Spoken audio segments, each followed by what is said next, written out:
Stop dreaming. Go get a real job. That's what my brothers said when I asked them to build a school on the family's land. Then they sold everything in secret. Subscribe to our channel and watch until the end, because this story doesn't end the way you imagine. I used to draw schools in the margins of my notebooks, long hallways, open windows, children laughing. Not because I ever saw one like that, but because I wished I had. In the house I grew up in, silence filled the spaces where books should have been, and hunger taught us more than any teacher ever did. While other kids played with dolls or video games, I built classrooms in my mind and imagined a world where a child like me could walk into a building and feel safe, curious, important. My name is Elise, and before I had any title, any savings, or even a voice that people took seriously, I had a dream. A quiet one, born in between chores and secondhand shoes. I didn't tell many people about it, just scribbled notes on crumpled pages and saved articles about community centers, education grants, anything that whispered hope. I didn't want much, just a space where children could come, sit, and learn without being told they were wasting someone's time. I saw it clearly. Desks painted bright colors, a wall of books that anyone could touch, a garden in the back where kids could plant something and know what it felt like to grow. It was always the family land that came to mind. That empty lot behind my grandmother's house. Half weeds, half dust, but big enough for something good. It had always been there, forgotten really. No one used it. No one cared about it. But I did. I saw what it could become. So, one evening after dinner, when the dishes were drying and the TV was low in the background, I brought it up. I took a breath and said it out loud. I've been thinking about starting something. A school. Nothing big, just a local project right here. For kids who... I didn't get to finish. My brothers looked at each other, like they were trying not to laugh. One of them raised an eyebrow. The other shook his head and muttered, "Elise!" "What?" I asked, already feeling my stomach tighten. "You really need to stop dreaming," he said. "Seriously, get a real job. Something that actually pays." The words hit harder than I expected. Not because they surprised me, but because deep down I was still hoping, after everything, that they might see me. Believe in me just a little. I stood there holding my folder of sketches and research, and they sat back like judges at some panel I never signed up for. The room went quiet. I didn't argue. I didn't cry. I just nodded and said, "Okay," even though it wasn't. The next few days, I kept thinking maybe I had said it wrong. Maybe if I had framed it better, more professional, less emotional, they'd have listened. So I revised the pitch, rewrote the numbers. I called a friend who worked in public education and asked her about funding options, legal permits, land use. I built a case, solid, practical, and I waited for the right moment to bring it back to them. But the moment never came. Because 3 weeks later, without warning, they sold the land. I found out from a neighbor who mentioned seeing surveyors near the lot. When I asked my brothers, they just shrugged. It was just sitting there. We got a good offer. No meeting. No heads up. No discussion. Just gone. I didn't yell. I didn't beg them to reverse it. I just stood in the backyard that night, looking out at the empty patch of earth that once held every piece of hope I had stitched together, and I let it go. At least, that's what I told myself. But something started to change in me. Not loudly. Quietly. I started staying up later, researching companies. I reached out to contacts I hadn't spoken to in years. I reviewed every detail I'd ever collected about that school. I still had the old notes, after all. Still had the sketches. And slowly I began to build again, but this time not just in my head. They had taken the land. But they hadn't taken the dream, and they had no idea who they were dealing with. The first time I saw the machines, I froze. They weren't even big ones, just a pair of yellow diggers and a concrete mixer humming softly in the sun. But to me, it felt like a funeral, not of a person, but of everything I had quietly built inside me. The ground that once held the weight of my hopes now echoed with noise I hadn't approved, footsteps I hadn't invited. The lot was already sectioned off with tape and temporary fencing. A few workers were unloading materials. I remember one of them waving politely. I didn't wave back. I walked home slowly that day, hands clenched, heart pounding in a way that didn't feel like sadness. It felt personal, like something had been stolen and the thief didn't even bother to hide. When I got inside, I didn't sit down. I called my brother. He answered like nothing had happened. "Hey, what's up?" "You sold the land," I asked, voice flat. There was a pause, then a casual, "Didn't think you'd mind. You weren't doing anything with it." I don't remember what I said next. Maybe nothing. I think I just hung up. Because what was the point? The deal had already been signed, the foundation was already being poured, and clearly, I didn't matter in the equation. For weeks, I avoided that route. I didn't want to see the progress. I didn't want to know what was being built in place of what should have been mine to create.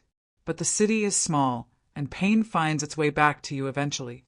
One afternoon, stuck in traffic near the corner of Ashbury and Pine, I saw it again. The lot had a fresh sidewalk, new scaffolding, a wooden post holding a large white sign. At first, I thought it was a slogan, a tagline for the new project. But when I read the words, my stomach turned. For the dreamers. I couldn't look away. It was printed in elegant black lettering, almost poetic. But to me, it was a slap in the face. Because those were my words. I had used them once in a grant proposal years ago. For the dreamers who never had a desk to sit at. I wrote it on the cover page.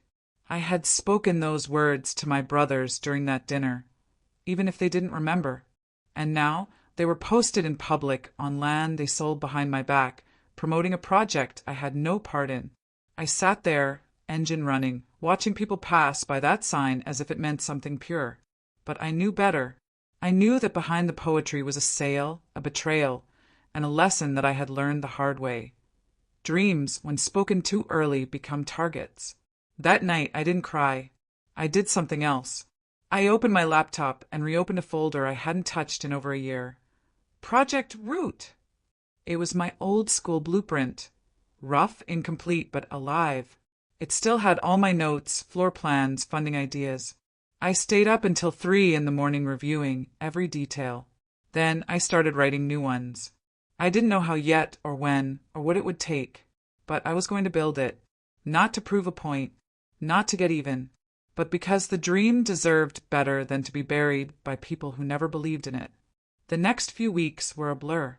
I started researching construction companies, non-profit partnerships, legal structures.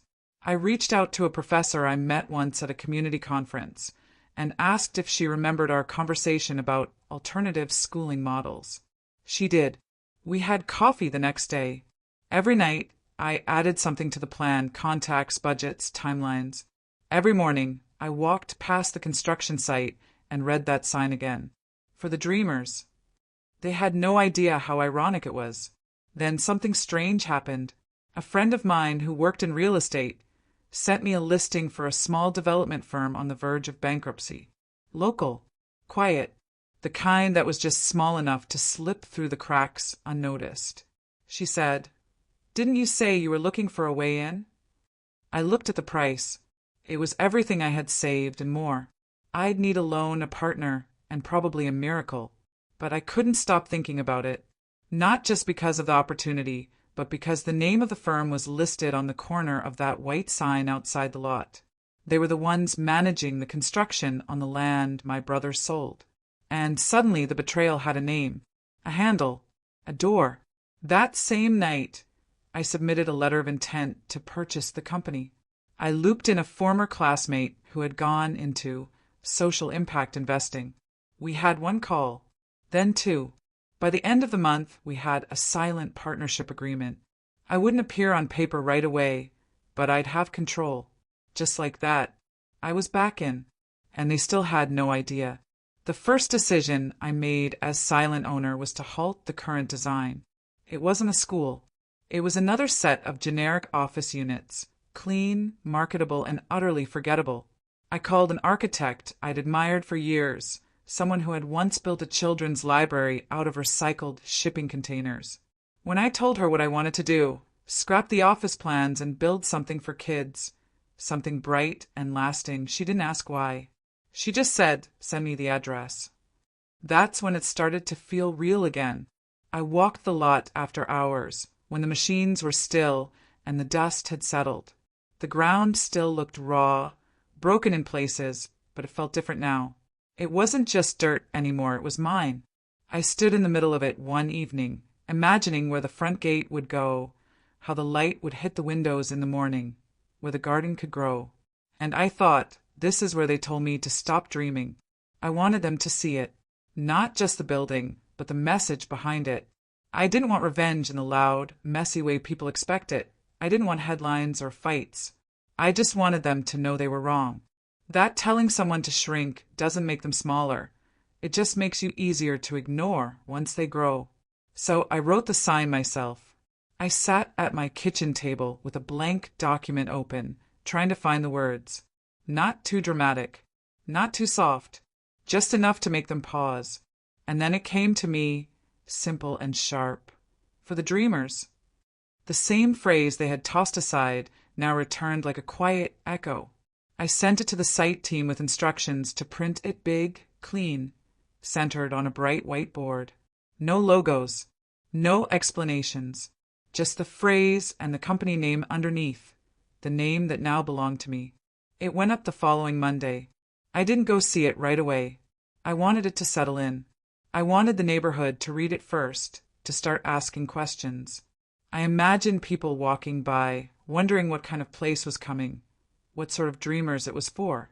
And I imagined my brothers, sooner or later, driving past and catching a glimpse. I didn't have to wait long. That Friday, I got a text from a mutual cousin. "Did you see the sign on the old lot? Your brothers are freaking out. They're trying to figure out who put it up." I didn't reply, but I smiled. Later that day, I drove by slowly. The sign was clean and bold against the sky, and even from the street, you could feel it meant something. 2 men were parked nearby, one on the phone, one walking the perimeter with narrowed eyes. My brothers. I didn't stop. I didn't honk. I just passed by with the windows down and the wind in my hair, listening to them scramble for answers I no longer owed them. Over the next week, they tried to piece it together. They called the development office. They contacted the city. One of them even tried to request a meeting with the site manager, not knowing I had access to every internal note and reply. When I read the email chain, I laughed quietly to myself. They were asking for transparency after selling the land in secret. The irony was thick. At night, I would light a candle on the kitchen counter and spread out my updated plans. The school was no longer a sketch in a folder. It had a name, a mission statement, a launch date.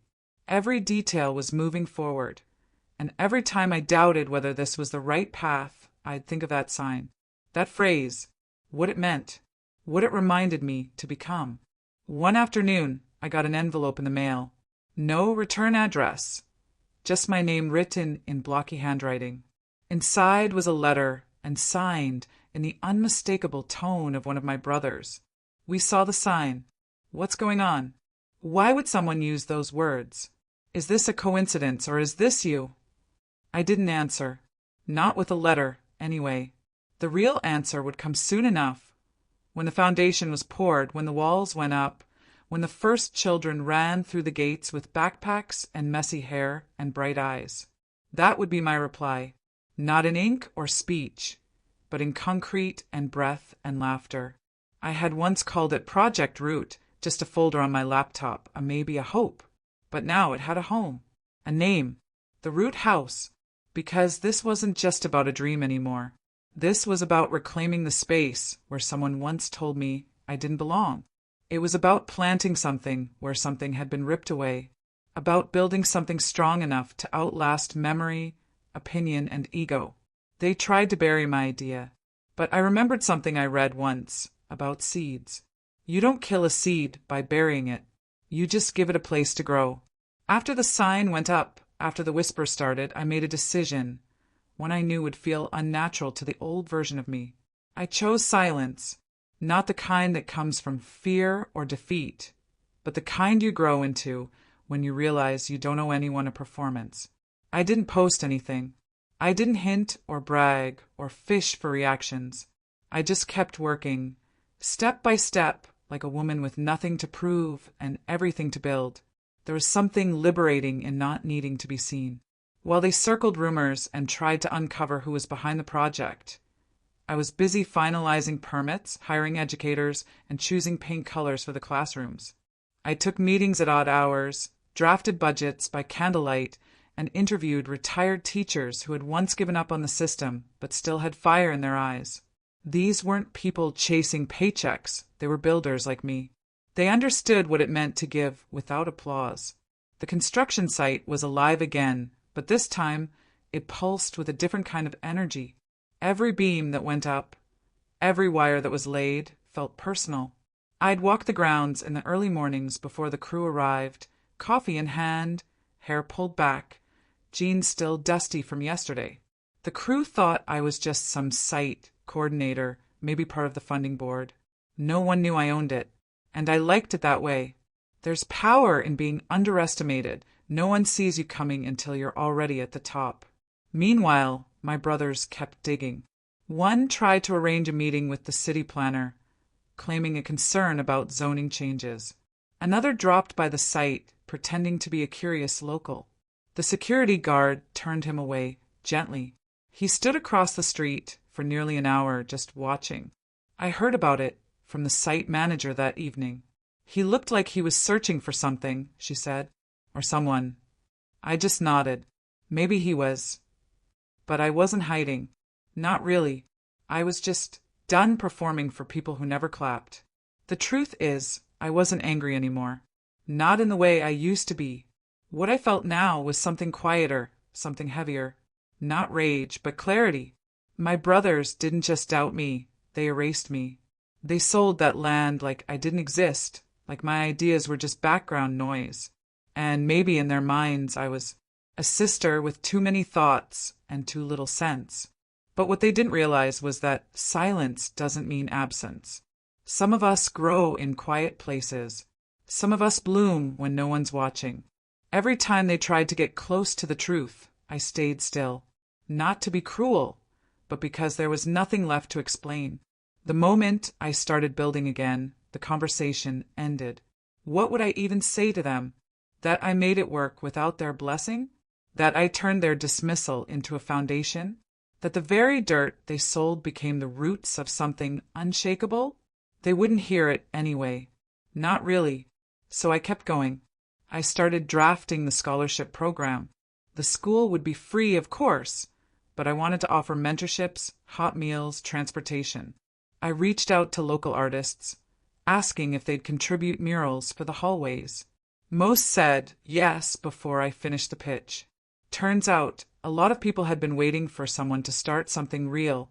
They just didn't know where to begin. One night, while organizing the first donor packets, I found an old notebook. The same one I used to draw in, back when all I had was paper and hope. The edges were frayed, the ink faded, but the sketches were still there, crooked windows, wild playgrounds, messy handwriting that said, "Plant library near fence." I held the book to my chest for a long time. Not out of nostalgia, but gratitude. That little girl who sketched in silence, she hadn't disappeared. She just learned how to build in full scale. As the weeks went on, the building took shape. Walls, roof, windows, and then the little things, the details that made it real. Child height sinks, shelves with rounded corners, a reading nook with cushions and soft lighting. Nothing extravagant, but everything thoughtful. Built with care.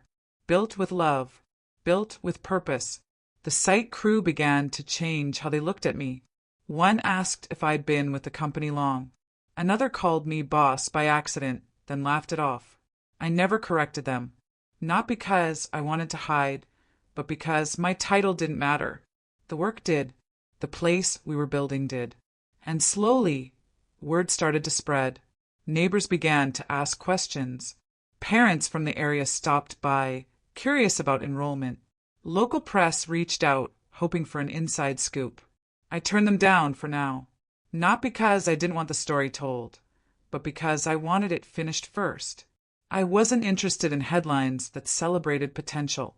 I wanted results. Kids in classrooms, laughter in hallways, a dream fully realized, not half reported. At night, I'd lie in bed and replay the days in my mind. The sound of hammers, the smell of sawdust, the look in the eyes of the crew when they saw the progress. It wasn't revenge I felt. It wasn't even justice. It was something deeper. Peace. Because sometimes the most powerful thing you can do is stay quiet long enough to let the truth rise on its own. By the time the exterior walls were painted, I had learned to move like someone who had always belonged. The crew no longer asked questions. The vendors addressed me by name. And the project, once a secret, began to feel inevitable, like it was always meant to happen, just waiting for the right pair of hands. I wasn't hiding anymore. I just wasn't announcing anything either. There's a difference. One comes from fear, the other from control. And after everything I'd lost, everything I'd rebuilt, I wasn't about to give that up. Let them wonder. Let them whisper. I didn't need to correct the record, not yet. Instead, I kept planting seeds. I made quiet investments under the radar. Nothing flashy, just smart. I bought back small pieces of family property that had been sold off years ago, lots my brothers thought no one would ever care about. I reached out to a local nonprofit that provided mental health support for children and offered them space on site. I updated the mission statement of the school to include whole child development, not just academics, but care, safety, healing. Because the truth is, this school wasn't just about proving a point anymore. It wasn't just about making my brothers see. It was about every version of me that had been silenced, every girl who was told she was dreaming too big, every woman who stayed in the background, every voice that was labeled idealistic just because it dared to hope. I was building this place for them, too. One day, I received a call from a board member of the construction firm I now owned. They'd just received an inquiry from a private party looking to confirm the ownership of the development on Pine Street. My stomach didn't flinch this time. I knew who it was, or at least, I knew where it was coming from. They're asking if you're behind it, he said. The board supported my decisions quietly, understanding that this wasn't just a school. It was a story being told in bricks and breath. They trusted me not because I spoke the loudest, but because I had been carrying the weight of this place since before it had walls. I paused. And what did you tell them? He laughed softly. Told them we don't disclose client identities without proper process. Good, I said. Let them file the paperwork. It was only a matter of time now, and I wasn't rushing it. Instead, I focused on the next phase. The opening ceremony was 3 months away, and there was still so much to do. I started curating a wall of stories, real handwritten notes from local kids about their dreams. One wanted to be a zookeeper. Another wanted to open a bakery. One just wanted a safe place to read without getting laughed at. I cried over that one, quietly. Then I framed it. Every corner of the school was becoming personal. The paint wasn't just color, it was memory. The windows weren't just glass, they were light I never had. And the garden? It was already growing. Not much yet, just a few rows of herbs and sunflowers. But the kids would finish it. They'd make it theirs. One afternoon, I walked the campus alone. The crews were off. The sun was low. Everything smelled like wood and paint and new beginnings. I sat on the front steps, looking at the sign, still the same one, for the dreamers. It was weathered now, the edges curling a little, but the message hadn't aged. If anything, it felt sharper, truer. Behind me, the building stood tall, not extravagant, but proud, solid, and mine. I thought about my brothers, about the last time we'd all been in the same room, the way they had looked at me when I first pitched the school, the smirk, the shrug, the dismissal. I used to replay that scene at night, rewriting it in my head with better comebacks, sharper lines. But I didn't do that anymore. I didn't need a dramatic showdown or some perfect monologue. I had something better. Reality. One of them tried calling again. I didn't answer. Then came the texts. We think you've gone too far. Why didn't you just tell us? This wasn't how families should handle things. I read each one carefully and then deleted them without reply, because they weren't questions, they were attempts to control the narrative. They wanted to rewrite the story after the ending had already been written, but they didn't get to do that anymore. Not here. Not with this. The quiet return isn't about showing off. It's about reclaiming what was yours all along, without asking for permission this time, without apologizing for taking up space, without folding yourself smaller to fit someone else's definition of reasonable.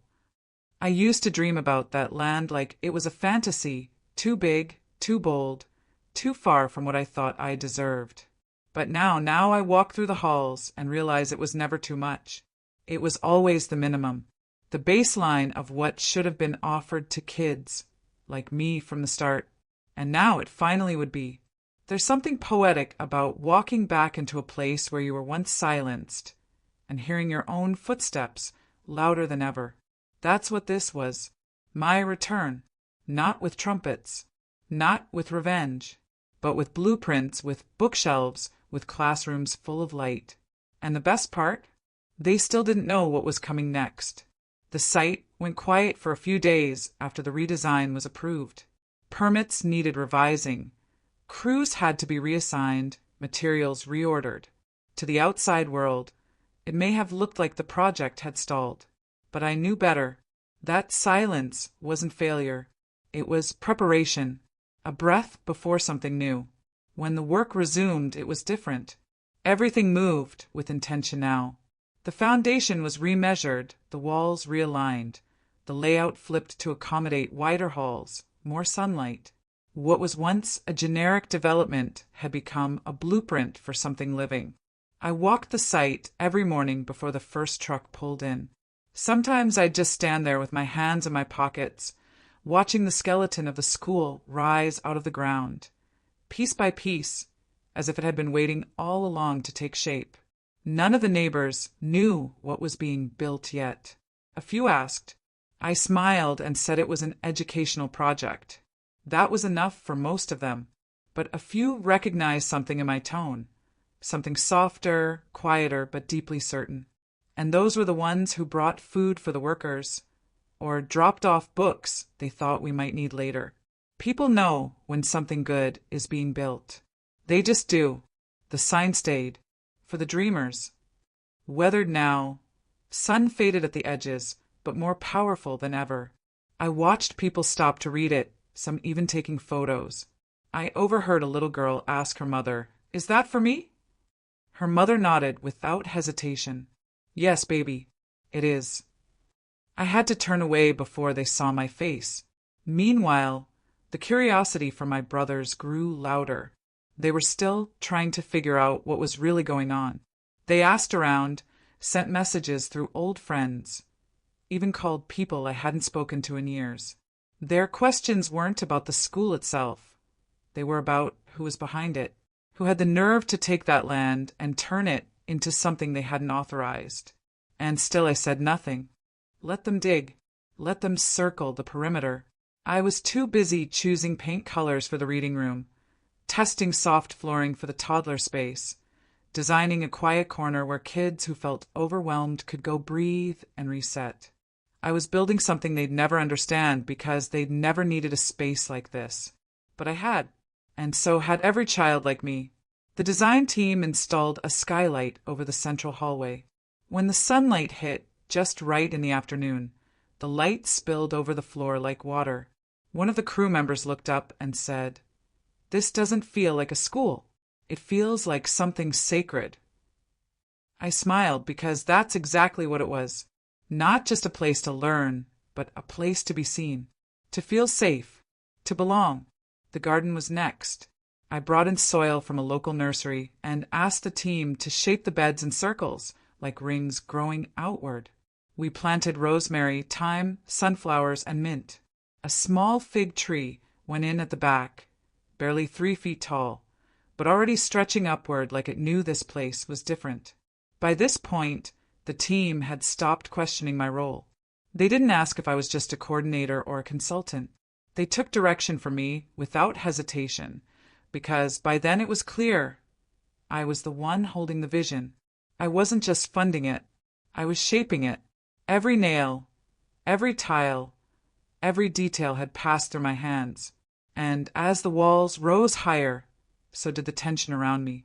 A friend of mine overheard one of my brothers talking at a local cafe, saying something about the mystery developer who had taken over the Pine Street lot.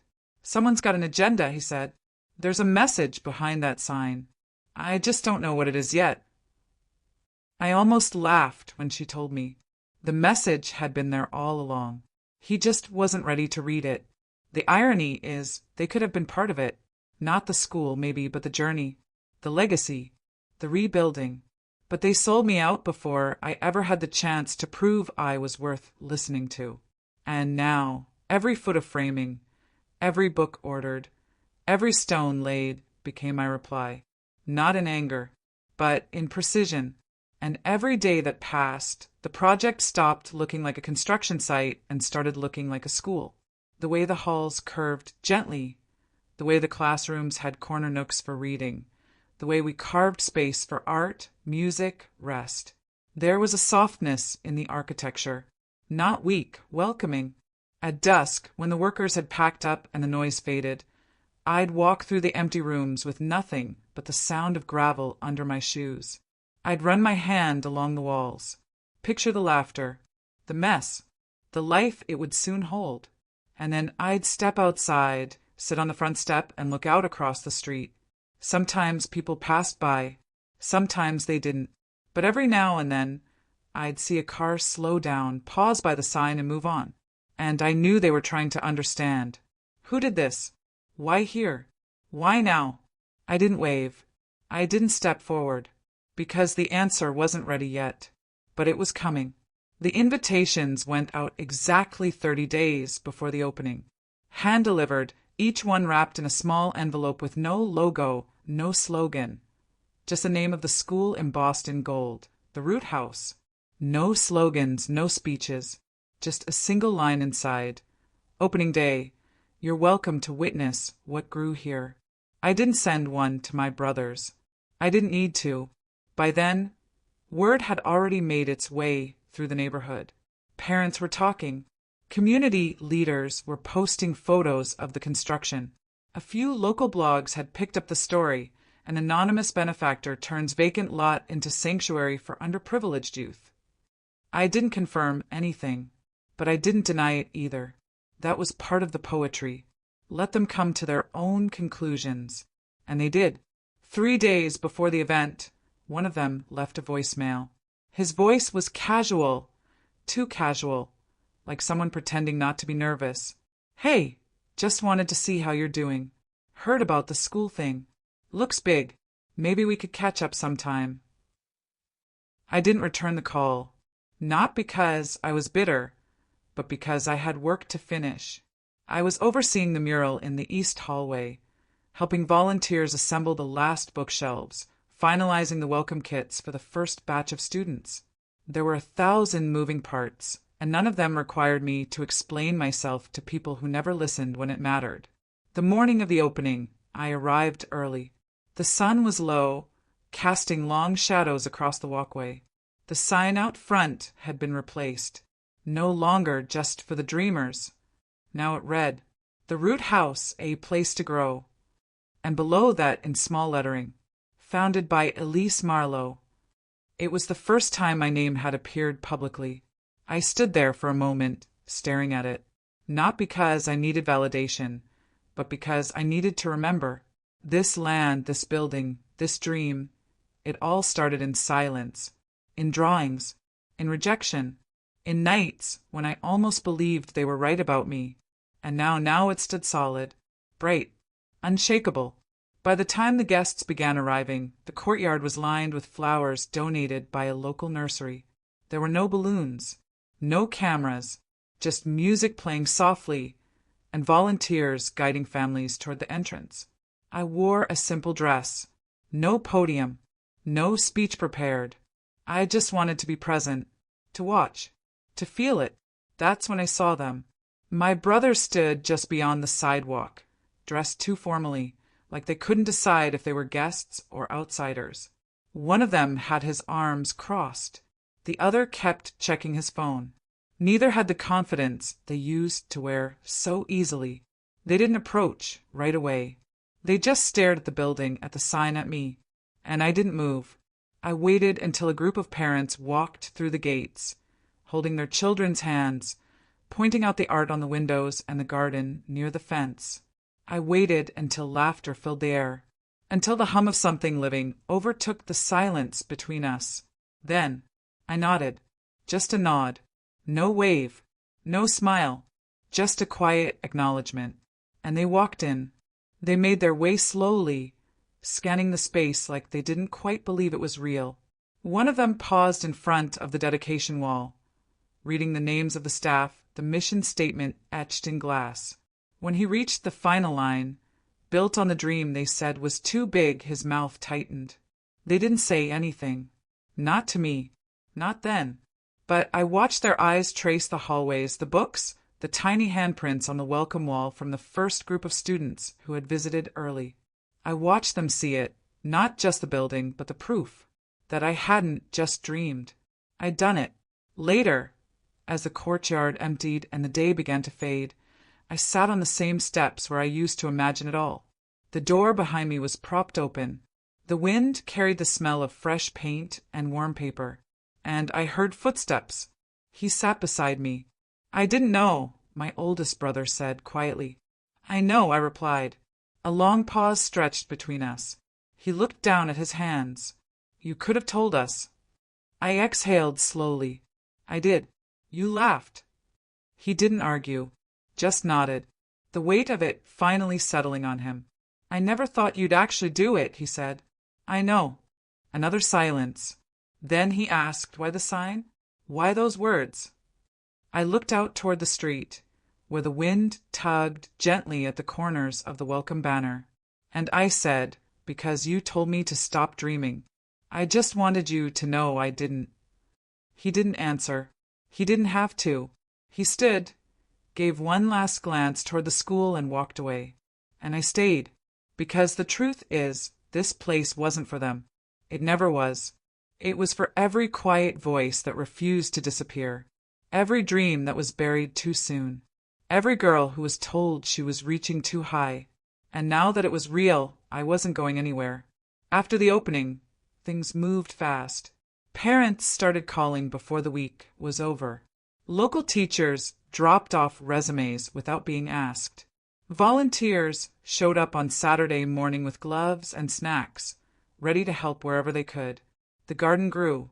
The classrooms filled. And for the first time in years, I felt like I wasn't building alone. But with the growth came noise. Headlines, emails, people wanting interviews. Who is Elise Marlowe? Became a question I saw more times than I could count. I declined every request. I didn't need to be the story. The kids were. The community was. The work was. I had already said what I needed to say, without ever opening my mouth. My brothers never spoke publicly about the school. Not once. But I know they read the articles. I know they watched the videos people posted from the first day, the smiles of kids running down the halls, the moment the mural was revealed, showing a tree with roots made of open books. I know they saw the plaque by the front door, the one with my name carved into the wood, right above the words, "She didn't stop." One of them tried calling again a few weeks later. I let it ring. Another sent a message, "Let's have dinner. Talk things through." I didn't answer that either. Not because I wanted to punish them, but because I had finally learned that not every story needs a sequel. Sometimes the most powerful closure is not needing one. The truth is, I wasn't angry anymore. What I felt was distance, a clean, solid distance built not from bitterness, but from clarity. I had offered my dream to them once, and they had laughed. Then they had taken the land, signed the papers, and erased me from the picture without hesitation. And I had spent too many years trying to make peace with that loss, too many nights wondering what I did wrong or why they couldn't see value in what I wanted to build. But now I understood something I hadn't back then. The answer was never going to come from them. It had to come from me, from the work, from the legacy I was shaping brick by brick, not to prove them wrong, but to prove to myself that I could keep going even when no one clapped. That understanding changed everything. I stopped replaying the old conversations in my head. I stopped writing imaginary letters or planning what I'd say if they showed up again. I didn't need to win them over. I didn't need a shared moment of redemption.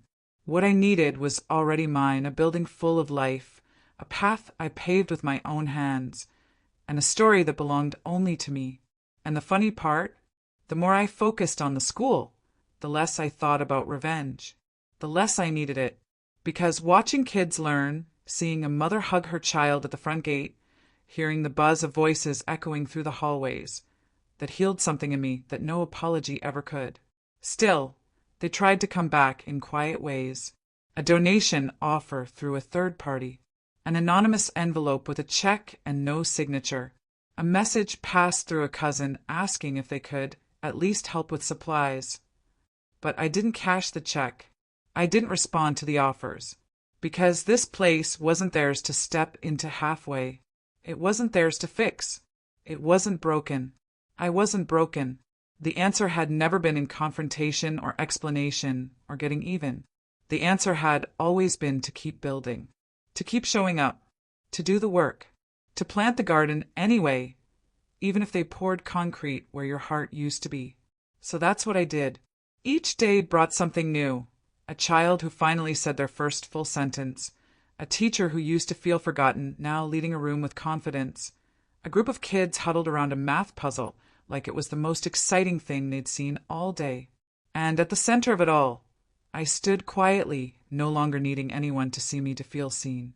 Sometimes people think closure has to be loud, a confrontation, a declaration, a moment of truth. But sometimes it's the opposite. Sometimes closure is waking up and realizing you no longer need the ending you imagined. You already have it, in the form of peace, in the shape of something that finally grew because you stopped waiting for permission. That's where I was now. Not bitter, not triumphant, just grounded. The land they once sold behind my back was now rooted in something deeper. Not just a dream, but a reality. One I could walk through, teach in, care for. One I could leave behind when I'm gone, knowing it would still carry my fingerprints long after the noise faded. They never got their big answer. No dramatic conversation. No chance to rewrite the past. But then again, they didn't need one. The school said everything for me. I never imagined my life would feel quiet in the way it does now. Not the kind of quiet that aches, like the one I lived through after my brothers shut me down, but the kind that feels earned. Whole. A silence that doesn't ask for more because it already holds everything. Most mornings I get to the school before anyone else. I walk the halls slowly, listening to the echo of my own steps on the polished floor. The sun slips through the tall windows just right, warming the walls we painted with our bare hands. There's no rush, no emails waiting that can't be answered later, just stillness, and the sound of something living and good unfolding right where others thought nothing could grow. I've stopped keeping track of the number of kids enrolled. That's not the number that matters. What matters is the way their faces light up when they discover something new, the way they feel safe enough to ask questions, the way they call this place theirs. I see it in the drawings pinned on the bulletin board, in the shoes neatly lined outside the reading room, in the quiet confidence of a girl who used to sit in the back of the classroom without saying a word. And sometimes I still catch myself standing in the same spot where I once watched the first concrete slab being poured. Back when everything was uncertain, when I didn't know if this would work, when I didn't even know if I'd survive the weight of doing it alone. But the woman I was then feels distant now, not gone, just changed. Hardened in some places, softer in others, rooted. There's a new plaque on the wall inside the front office. It wasn't my idea. One of the teachers proposed it after the first year. It reads, built on silence, grown with intention. open to all. Below it, a list of names. Mine included, yes, but so many others now. People who joined without needing the spotlight. People who showed up because they believed in something bigger than themselves. And maybe that's what legacy really is, not something you own, but something you pass along without needing to control how it's held. I don't think my brothers have been back since the opening, at least not openly. Someone told me they drove by once, but didn't stop, and that's fine. I don't wait for them anymore. I don't skin crowds looking for their faces. That version of me, the one who craved validation, who kept hoping they'd say we were wrong, she doesn't live here anymore. She stayed behind on that old lot. And maybe that's what needed to happen. These days, I spend more time with the kids than I do with any board or committee. I teach a writing workshop every Thursday. We sit on cushions in a circle and talk about how stories live inside us before they ever touch paper. One day, a boy asked me if I had ever written a story about something that hurt. I looked at him and said, "This place is my story." He didn't ask more. He just nodded like he understood. And he did. Because some things don't need explanation. They just need space. And once you give something space, it grows in ways no one expects, not even you. There's a fig tree at the back of the garden now. It was a gift from one of the first families who enrolled. I almost didn't accept it. Fig trees take years to bear fruit, and I didn't know if I'd still be here to see it. But they insisted, said every garden needs a promise built into it. So we planted it together, and now it stands taller than most of the kids. No fruit yet, but I'm learning that not everything has to bloom on your timeline to be worth planting. Sometimes people stop me in the neighborhood, ask if I'm the woman who built the school. I always smile and say I helped. Because that's the truth. I started it, yes, but it's never been just mine. The roots are wider now, deeper, stronger, and they'll hold long after I'm gone. I don't need statues. I don't need articles or awards. What I need is this, the sound of footsteps down a hallway I once imagined, the laughter spilling from classrooms I was told would never exist, the breeze in the courtyard as the fig tree stretches a little higher each day. Legacy doesn't always come with a microphone. Sometimes it comes in a whisper, a steady hand, a woman who stayed quiet long enough to be heard without raising her voice. And if you asked me now what I'd say to the ones who tried to stop me, I'd say nothing at all. I'd simply invite them to walk through these halls. Because when you build something real, something that lasts, the story tells itself. And this story began in silence. But now it speaks through every root, every wall, and every child who calls this place home.